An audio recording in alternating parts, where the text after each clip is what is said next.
అభిషేకం ఇచ్చే ఫలితాన్ని అసలు మాటల్లో చెప్పలేం. సామాన్యమైన ఫలితం కాదది. ఎలా చేయాలి అభిషేకం? దానికి 2 మార్గాలు ఉన్నాయి. మొట్టమొదటి మార్గం ఏమిటంటే వైదికమైనది. మీకు ఒకవేళ మహన్యాసం కానీ, లఘున్యాసం కానీ, నమకం కానీ, చమకం కానీ ఇవన్నీ వచ్చు అనుకోండి, చక్కగా శివలింగానికి అభిషేకం చేసుకోండి. కానీ ఒకటి గుర్తుపెట్టుకోండి, స్వరం రాకపోతే మాత్రం వేదం చదవకండి.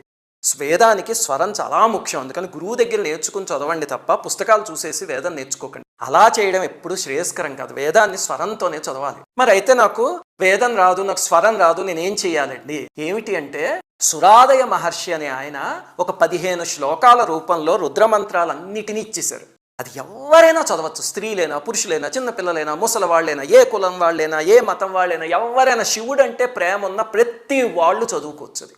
అది మన ఛానల్లో గతంలో నేను ఒక వీడియో చేసి పెట్టా. ఆ వీడియో చూసి అది 3-4 నిమిషాలు పడుతుంది అంతే. చక్కగా అది పెట్టుకుని ఆ వింటూ అభిషేకం చేసుకోండి. ఇదిగో ఆ వీడియో లింక్ ఈ వీడియో కింద డిస్క్రిప్షన్లో ఇస్తా.